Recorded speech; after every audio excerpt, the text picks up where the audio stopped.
Hello class! Today, in this video demo, I'm going to be teaching you guys how to make S-hook chains.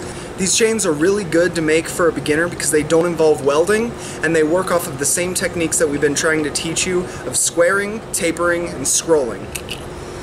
Now as we go through this, I'm going to teach you how to make this, which as you can see is basically just really small S-hooks that I've connected together and turned into a little bit of a keychain. They're a really nice decorative piece and are a good way to organize your keys. So let's get into it. Alright, so we're beginning by just cutting 3 equal pieces of our 1/8 inch round bar using the Hardy Cut tool. The pieces that I'm cutting off here are 2.5 inches, and I found out later that I was actually going to need much more if I wanted this chain to actually have loose links that slid past each other. So I would advise you to cut off 4 to 4.5 inches for yours.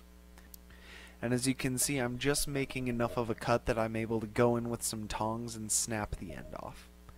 And from this point, it is pretty much the same process that you've been doing for a few weeks now.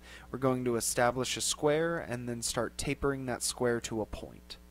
On these, you want your taper to be very, very shallow. You will in fact want it to go almost all the way to the center. So after I had the first side tapered all the way to the middle, I turned it around and I started tapering the same side. And you want to make sure when you do this that you're keeping your square consistent the entire way through. I see a lot of people who will do this and they will end up with a twist in the middle. So after I have that tapered, I'm just going to go through and scroll it again like I've been showing you for the last few weeks for your S-hooks and your bracelets.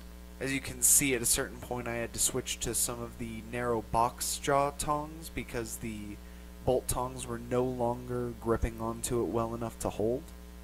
Once I have that scroll established on one end, I'm going to turn it around and I'm going to scroll it again on the other end.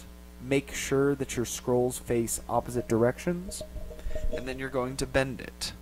When you're bending it, make sure that the scroll is facing upward on the horn. If it's facing downward, then it'll scroll the wrong way.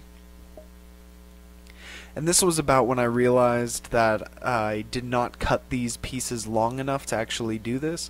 The eyes of these chain links are nowhere near wide enough to actually slide past each other when they're all put together. And speaking of getting them all put together, I accidentally forgot to press record when I was actually putting these links through each other. But that will give you the general idea, and I will show you in lab how to link these together.